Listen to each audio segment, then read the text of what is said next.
Hello again, it's Susan Milner with Florida Future Realty, owner and broker down here in Cape Coral, Florida.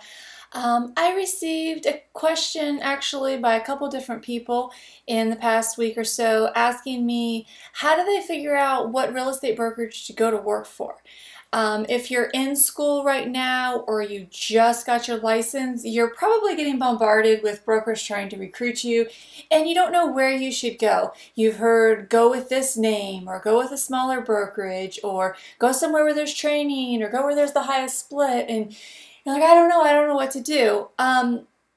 My personal opinion differs from some people, which, is okay. And I want you to make the best choice for you. But I wanted to share with you some things that I would think about being an agent and also what I think about being a broker. So that'll kind of help you see where the broker's coming from or where some brokers might be coming from. So a lot of things you'll find online are, ask the office about their statistics, like how many listings do they have, how many do they sell, how productive are the agents, how many agents do you have, what are you going to give me, what's my split. These things I find not that they're irrelevant, they're just not the most important questions to ask. I feel like you really want to be somewhere where you fit in and you feel a sense of belonging and you feel like people really want you there and that they're really there to help you. For instance, if I were to go to one of the really big brokerages in town and they have 150 agents working for them and they might tout that they're the largest company, or they could tell that they have the most sales. But what does that mean for me as a new agent coming into that brokerage? I can't go and tell everybody those are my sales. When I actually divide it out as far as how many agents and how many closings, it ends up being like, one sale a month per agent. There's some agents that aren't doing really anything, and then there's a few, usually 5% of the whole office, that are their what you call top producers that are producing the majority of the business for the office or in the area, and it makes their numbers look really grand. However, you have to understand, being a new agent, if I'm the broker and you're brand new and I have leads come in, I'm going to be less apt to give you those leads as I'm going to be my top producer who I know is going to be able to close the business, the deal, and do a really good job versus, I'm going to be hand-holding, I'm going to be answering lots of questions. You probably don't know what to do, what not to do, and it's going to take a lot of effort. So in situations like that, you might want to be join with a top producing agent or even a middle level producing agent. Work with them, allow them to mentor you, and they're going to take a percentage of all your commissions, but they're going to be spending that time with you and taking you through the whole transaction so you're doing it correctly. And that's to be expected. You can't expect that people are just going to do this for free. So that's one thing. You could also get on a team where, usually there's like a heavy listing broker, or as they call a rainmaker, who's really good at generating leads, and then they hand it off to the buyer's agents when the business comes through. You have to look and see how their splits work and what exactly they're providing to you. Sometimes they oversell you when you come in to talk to them and they say, oh, you're going to get hundreds of leads. Well, like for instance, at our office, we don't give leads until they're a qualified buyer. Randomly, sometimes we do, like if a lead comes in at an off hour, I don't have anyone there to qualify it, and I think that they could be, a serious buyer, I will give them off to somebody sooner than later. But for the most part, we make sure in-house, we talk to that person, we make sure that they really want to buy, they can really buy, and they're ready to work with a real estate agent, and then we hook them up with who's the best fit for them, and then they go off with them. So you may say, for instance, at a smaller office like that, if there's, you find one that does say something similar, you may only be getting, a lead every couple of weeks, but it's like a serious, for real, you should be closing that deal versus a company that is maybe giving you, a lead or two a day, but there are people that don't want to talk to you. They signed up on a website just because they wanted to look at a house. They're not very serious. They might be serious in 6 months or a year, but by that time you're working with other customers, you've forgotten about those.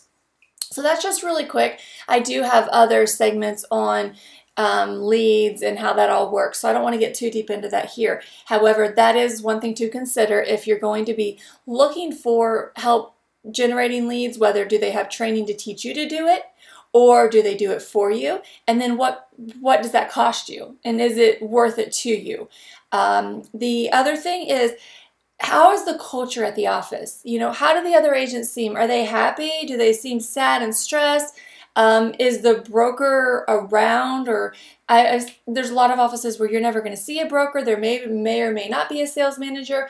If you're looking for that kind of support, you either want to make sure that there's a lot of, you know, more experienced agents around that will actually take the time to help you, or that the broker or sales managers around to help you with things. Or, you know, are there staff there? There's a lot of companies that don't have staff. So like, if you have a question or a need, you know, you may be waiting a while to get that answer. So support and staff, broker, the culture of the whole office, like what's the environment like? For me personally, there's environments that I go into that I feel like are way too serious and stuffy. I'm a very professional person. However, I feel like you should still be having fun. Like, this is our life and it's your customer's life. And I don't really feel like things should be so stressful and serious. I feel like we should do a good job, but we should be happy, and we shouldn't be trying to cause problems and grief and argue with people and fight and things like that. So, you know, you want to try to read that too, how people actually feel. The office should have some kind of, you know, philosophy or, you know, thoughts on what they're all about. And does it match with you? Because if you go into a company that's opposite of you, even if, you know, it's one of the most successful brands or offices in the, you know, community, if you're not a match there, you're probably not going to be successful. And even if you are successful, you won't be as successful as you would be if you were somewhere where you're, you know, matched well with the whole company as a whole. For instance, I'm very big on law of attraction and putting things out to the universe. And some of my agents aren't really into that. They kind of think it's goofy, but then they see that it does work and they come on board and they really like it. And I don't push it. If you don't like that, that's fine too. But there's a lot of agents that do like it and they do practice it, and it's a lot of fun at our office because, you know, we'll say, well, we're just going to put that to the universe, and next thing we know, that it happens. And it's just pretty cool to watch that stuff. So that's kind of one of the philosophies at our office that we have. The other thing is to find out, do you want to be that big brand or that smaller brand, whatever? Do you want that to be who you are, or do you want to brand yourself as an individual agent? I highly encourage you to come up with some sort of branding for yourself as an individual agent. Things happen. Most agents choose, you know, every 3 to 5 years, they're switching real estate brokerages. Even if they're at one a long time, they probably in the very beginning of their career went through 2 or 3 till they found their right fit, because a lot of them didn't see this video because I just made it. But make sure that you have your own brand, because if, let's just say, that little brokerage goes out of business, you don't want to have to reinvent yourself and, yeah, I worked for that one that went out of business, but now I'm here. You know, like, that's silly. Like, you want to just be you and be like, yes, my name is Susan Milner. I'm a real estate agent. You know, I sell houses in this area, or I sell houses in this price range or in this community, and brand yourself that way. You into waterfront properties, you into golfing communities, you know, whatever it is, brand yourself so that you can pick up and go and be anywhere and be successful. If you are interviewing with a brokerage that does not allow that, I would get out of there. To me, there's nothing worse than that. Saying that you have to, you know, be in our little hole of this company. Yes, I have certain policies and procedures that I need everyone to follow in order to be at Florida Future Realty, but I also want them to be building their own business and underneath their own marketing, because you're all individual company owners. So those are just a few things to kind of think about as you're going along in your interview process.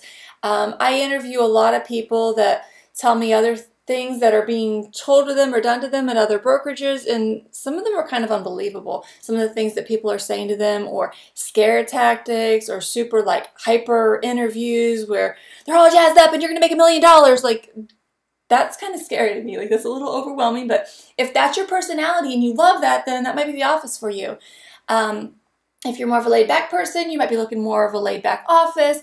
It just depends you're going to feel it. I feel like, see how you feel in these interviews. And if it's down to, I really, really liked meeting with that sales manager or broker, and I really, really like that one too, then you start looking at the things that we talked about before, like statistically speaking, how many sales do they each have?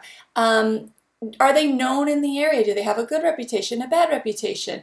Location, how close is it to my house? Am I really going to get to the office for the meetings? Do I really want to go drive all the way over to meet customers? Those things you weigh in after you get the feel for the culture and where you want to be. So I wish you the best of luck, and if you do have more questions, comment below and I will address them in a future edition about choosing a real estate brokerage. And I look forward to seeing you out there, doing your business how you want to do it and being super happy and super successful. So thanks for watching. Again, my name is Susan Milner with Florida Future Realty. Thank you.